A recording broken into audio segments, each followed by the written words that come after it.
Hello dear students, आजच्या लेक्चरमध्ये आपण बघणार आहोत degree Celsius to Fahrenheit conversion कसं करायचं, Fahrenheit to degree Celsius, Kelvin to degree Celsius.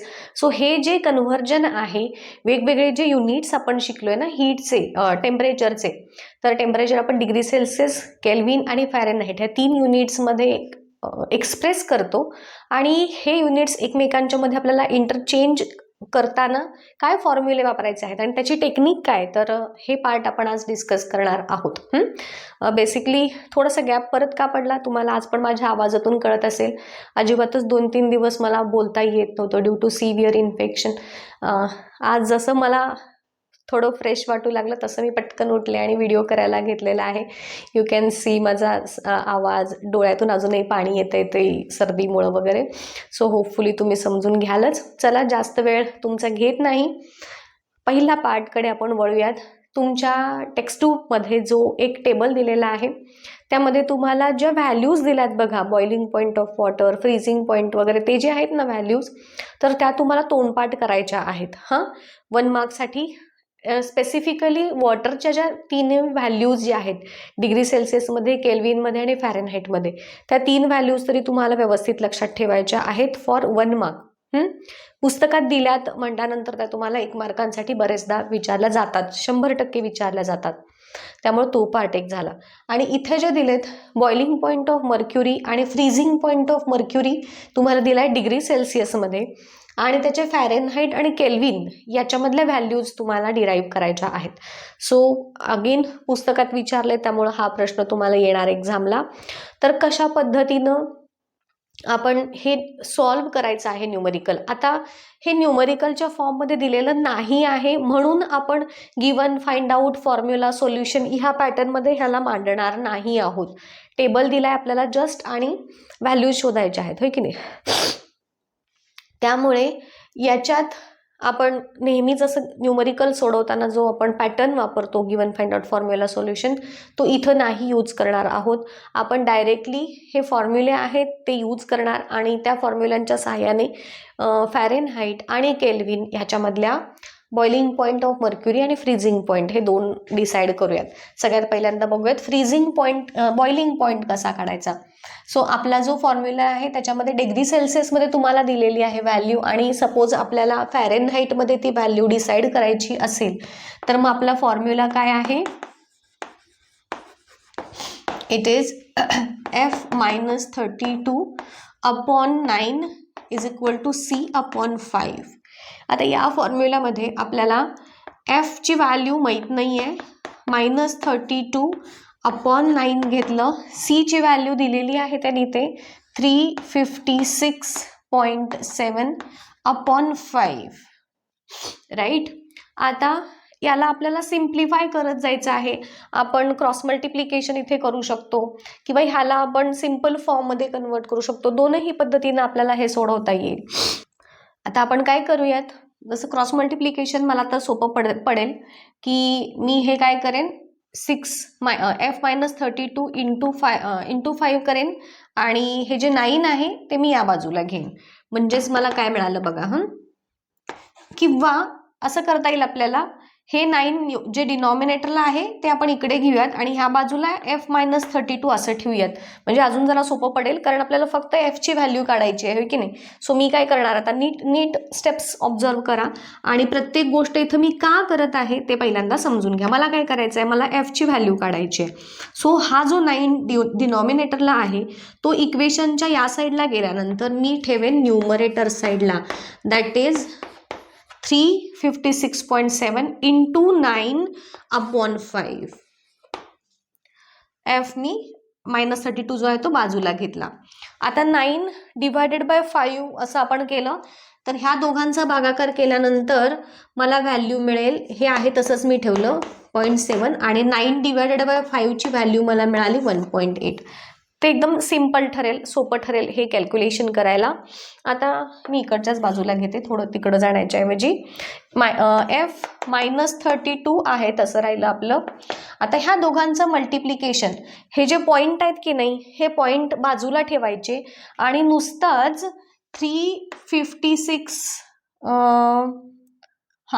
3567 जे आहे इंटू हे 18 असं मल्टिप्लिकेशन करायचं आणि तुमचं जे उत्तर येईल त्याच्यामध्ये मग हे 2 पॉइंट्स देत जायचे. ह्या दोघांचा गुणाकार जेव्हा तुम्ही कराल त्याची व्हॅल्यू येते, हे 0.6 तुमचं आहे ते तसंच राहील, 0.06 जो आहे तो तसाच राहील. 42 आणि हे आहे त्याच्यामध्ये तुमचं ॲडिशन होईल 642 अधिक 32 किती होईल, हे 4 येईल, 7 आणि हे 6 आहे तसं 674 येणार फॅरेनहाईटमधली व्हॅल्यू. 674.06 ही त्याची फॅरेनहाईटमधली व्हॅल्यू येईल. लक्षात आलं कसं पद्धतीनं सॉल्व केलं. पहिल्यांदा मी व्हॅल्यू लिहून घेतली, हा 9 होता तो इकडे न्यूमरेटरला घेतला, त्यानंतर 9 आणि 5चं डिव्हिजन केली, हे उत्तर आलं. दोघांचं मल्टिप्लिकेशन करण्यासाठी मी पॉईंट काढून घेतले, नुसतंच प्लेन नंबरचं मल्टिप्लिकेशन केलं, जे उत्तर आलं त्याच्यामध्ये मी 2 पॉईंट्स पुढे दिले आणि मग 32 इथं मायनसमध्ये आहे, इकडं आलं प्लसमध्ये होईल, हा त्यांचा टोटल आन्सर येईल. हां, इथं तुम्ही नुसतं फॅरेनहाईट लिहा किंवा डिग्री फॅरेनहाईट असं सुद्धा लिहू शकता. हे झालं फॅरेनहाईटमधली व्हॅल्यू. केल्विनची मधली व्हॅल्यू काढायचं अजून सोपं आहे. केल्विनसाठीचा फॉर्म्युला काय आहे आपला, K = C + 273.15 हा फॉर्म्युला झाला. C ची व्हॅल्यू आपल्याला दिलेली आहे, दॅट इज 356.7 आहे आणि ही व्हॅल्यू 273.15. दोघांचा जस्ट बेरीज करायची आहे, addition of these two numbers. बघा एवढी व्हॅल्यू येते का तुमची, तुम्ही एकदा क्रॉस चेक करून घ्या बरं.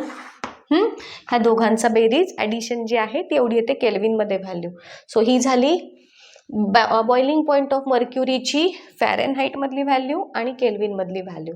अशीच सेम आपण जो फ्रीजिंग पॉईंट आहे त्याची पण व्हॅल्यू काढायची बघूयात, कारण तो मायनसमध्ये आहे ना. सो हे पण न्यूमरिकल मी तुम्हाला सॉल्व करून दाखवते. Again we are using the same formula here.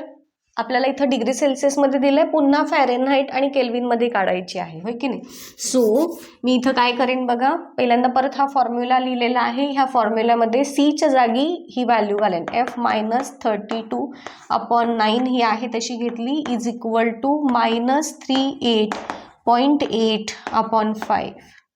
पुन्हा सेम मेथड फॉलो करूया. 9 या साईडला आलं, F - 32 आपण एक साईडला ठेवलं, -38.8 आहे इंटू हे आता 9 डिव्हिजनला होतं ते इकडं आलं आपलं आणि /5 हे आहे तसं.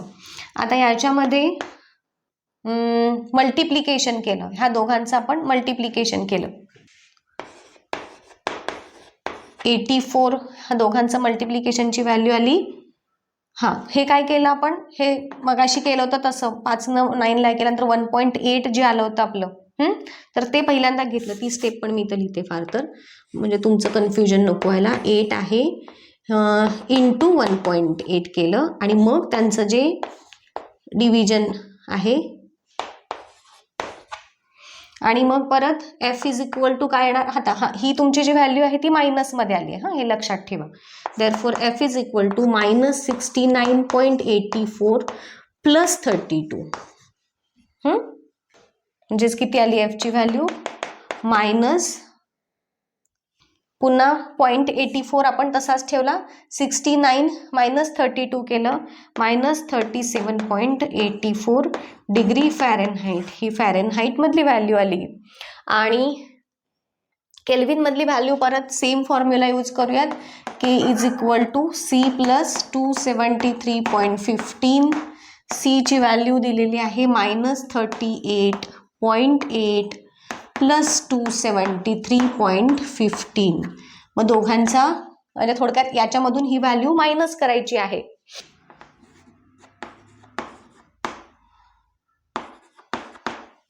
बघा बरं, ही व्हॅल्यू येते तुमची केल्विनमध्ये. सो मर्क्युरीचा बॉइलिंग पॉईंट आणि फ्रीजिंग पॉईंट ह्या 2 व्हॅल्यूज आपण शोधल्या. पुढचं एक न्यूमरिकल बघूयात आणि एक न्यूमरिकल मी तुम्हाला सॉल्व करायला देते, ते सॉल्व करा आणि मला सांगा, तुमचं जे उत्तर येते ते मला कमेंट करून सांगा कशा पद्धतीनं सॉल्व केलंय. हे तुम्ही ग्रुपवरती जरी सांगितलं तरी चालेल किंवा खाली कमेंट करून सांगितलं तरी चालेल. ऑल्सो स्टुडंट एक महत्त्वाची अनाउन्समेंट करायची होती, ती म्हणजे रिगार्डिंग अवर ऑनलाईन क्लासेस. आपण रिसेंटलीच जो गव्हर्नमेंटचा एक GR निघालेला होता, तुम्ही सगळ्यांनी बघितलेलाच असेल, की ज्याच्यामध्ये कोचिंग क्लासेस, कोचिंग जे इन्स्टिट्यूट्स आहेत त्याच्यावरती सरकारनं बंदी आणलेली आहे. आय डोंट नो त्याचं पुढे काय होईल, रिझल्ट काय लागेल, परंतु to be on safer side तुम्ही आपले ऑनलाईन क्लासेस प्रेफर करू शकता. तुम्हाला क्वालिटी एज्युकेशन तुम्हाला परवडणाऱ्या फीजमध्ये गेली कित्येक वर्ष आपण देत आहोत. तुम्ही त्याचे फीडबॅक नक्कीच बघू शकता. आपला जो मी मध्यंतरी 1-2-3 दिवसांपूर्वी जो व्हिडिओ टाकलेला होता सेंड ऑफ याचा, तर त्याच्या थ्रू तुम्ही पालकांचे आणि विद्यार्थ्यांचे फीडबॅक बघू शकता. आणि जर तुम्ही इंटरेस्टेड आहात, आत्ता 8वीला असाल आणि 8वीच्या सेकंड सेमला तुम्हाला माझा गायडन्स हवा असेल, पर्सनल गायडन्स, तर तुम्ही 8वीचे क्लासेस जॉईन करू शकता सेकंड सेमिस्टरसाठी. किंवा तुम्हाला 8वीला नाही जॉईन करायचं आहे, तुम्ही 9thला येऊ शकता. 9thचे आपले क्लासेस साधारण 15 मेपासून सुरू होतात. सो तुम्हाला ह्या क्लासशी रिलेटेड कोणतीही एन्क्वायरी करायची असेल तर माझा कॉन्टॅक्ट नंबर किंवा माझा जो व्हॉट्सअप नंबर आहे कॉन्टॅक्ट करण्यासाठीचा, त्याची लिंक मी डिस्क्रिप्शन बॉक्समध्ये देते. ऑल्सो तुम्ही आपल्या क्लासचं जे ब्रॉशर आहे ते कम्युनिटी पोस्टवरती बघू शकता. सायन्स मॅथ्स दोन्ही क्लासेस आपण ऑनलाईन पद्धतीनं घेतो झूम ॲपच्या थ्रू. आणि तुम्हाला कोणत्याही पद्धतीचा अगदी पर्सनल गायडन्स असेल related to subject understanding, subject knowledge, तर ते आपण प्रॉपरली आपल्या म्हणजे ऑफलाईन क्लासेसच्या इतकंच ताकदीनं आपण ऑनलाईन क्लासेस गेली कित्येक वर्ष चालवत आहोत. ठीक आहे. So if you are interested to join our online classes you can, you are always welcome, है ना. सो चला आता पुढचा पार्ट बघूयात आपण ह्याच्यातला. पुढचे जे न्यूमरिकल्स आहेत. सो स्टुडंट तुमच्या पेज नंबर टेक्स्टबुकच्या जे 97 पेज नंबर आहे त्या पेज नंबरवरचं जे सॉल्व्ड न्यूमरिकल आहे, तर तुम्ही म्हणाल ऑलरेडी सॉल्व्ड आहे, त्यात तुम्ही वेगळं काय सांगणार. तर मी तुम्हाला पुस्तकामध्ये जी मेथड दिली आहे ना, तर ती एकदम शॉर्टमध्ये त्यांनी दिलेली आहे. They have followed a shortcut. आणि तुम्हाला तर माहिती आहे एक्झाममध्ये थोडंसं आपल्याला डिटेल लिहावं लागतं, तर एक्झाम पॉईंट ऑफ व्ह्यू तुम्ही ते न्यूमरिकल कसं लिहिणार हे मी तुम्हाला आज सांगणार आहे. आणि ती जी सगळ्यात प्रॉपर मेथड आहे ती ह्या पद्धतीनं तुम्हाला पहिल्यांदा गिवन लिहायचं असतं. जे काही तुम्हाला तुमच्या न्यूमरिकलमध्ये दिलेलं आहे, कुठलंही न्यूमरिकल असू देत सायन्समधलं, ही नेहमी पद्धत हीच फॉलो करायची, दुसरी कोणतीही नाही. ह्याचा फायदा मी तुम्हाला सांगते. पहिल्यांदा आपण न्यूमरिकल वाचल्यानंतर त्याच्यामध्ये जे गिवन आहे ती व्हॅल्यू आपण लिहून काढतो. जसं की ह्या न्यूमरिकलमध्ये दिलेली आहे टेम्परेचरची फॅरेनहाईटमधली व्हॅल्यू 68 डिग्री फॅरेनहाईट. आणि फाइंड आउट आपल्याला करायला सांगितलेली आहे value in degree Celsius and kelvin. मग आता हे तर सोपं आहे, इथं आपल्याला हे दोनच फॉर्म्युले यूज करायचे आहेत, ह्याच्या बाबतीत तर काही प्रश्न नाही. परंतु कधी कधी आपल्याला फिजिक्सचे वगैरे फॉर्म्युले सॉल्व्ह करत असताना किंवा त्याच्यावरचे न्यूमरिकल सॉल्व्ह करत असताना आपल्याला नक्की काय फॉर्म्युला वापरायचं आहे हेच कळत नाही. आणि त्यासाठी ही मेथड युजफुल ठरते. याच्यामध्ये आपण गिवन आणि फाइंड आउट एकदा लिहिलं की त्याच्यावरून आपल्याला लक्षात येतं की आपण इथं हे न्यूमरिकल सॉल्व्ह करण्यासाठी कोणता फॉर्म्युला यूज करणार आहोत. आता इथं तर आपले हे दोन्ही फॉर्म्युला आहेत, मी तर पुन्हा रिपीट करत नाही. आणि मग आता सोल्युशनमध्ये सगळ्यात आधी आपण फॅरेनहाईटमधली व्हॅल्यू घेऊयात. फॅरेनहाईटसाठीची value F-32/9 is equal to C/5. आता इथं आपल्याला फॅरेनहाईटची व्हॅल्यू दिलेली आहे, म्हणजेच काय दिलेली आहे 68 - 32/9 इज इक्वल टू C/5. आता उलट मगाशी आपण जे सॉल्व्ह केलं त्याच्यामध्ये C दिलेला होता, तर 68 - 32 काय येईल तुमचं 6 आणि हे 3/9 इज इक्वल टू C/5. हे उलट जास्त सोपं आहे, होय की नाही. मग आता ह्याच्यात काय येईल, परत ह्यांचं क्रॉस मल्टिप्लिकेशन करूयात. 36 × 5 इज इक्वल टू 9C. 36 × 5चं उत्तर काय ते बघा 180 × 9 × C. देअरफॉर C आपण असं करू 180/9 is equal to C. Therefore 20 is equal to C. So 20 degree Celsius ही C ची व्हॅल्यू आली ह्या पद्धतीनं. आणि केल्विन मधली व्हॅल्यू काढायचं अजून सोपं आहे. जस्ट आपल्याला बेरीज करायची आहे. कशाची बेरीज आता ही आपली केल्विन, ही डिग्री सेल्सिअसची व्हॅल्यू आली. आता केल्विन मधली व्हॅल्यू काढण्यासाठी K is equal to C plus 273.15 हा आहे. मग सी ची व्हॅल्यू आत्ता आपण काढली ही 20 अधिक 273.15. मग 0.15 शेवटचे आपण तसेच ठेवतो. 273 अधिक 20 293. 293.15 केल्विन ही केल्विनची व्हॅल्यू आली. आलं लक्षात? सो ह्या पद्धतीनं ही न्यूमरिकल्स तुम्ही सॉल्व कराल. Given, find out, formula, solution हे लिहून झाल्यानंतर इथंच थांबायचं नाही. मग परत तुम्ही वर्डमध्ये हे पुन्हा लिहिणार. देअरफॉर द व्हॅल्यू किंवा द टेम्परेचर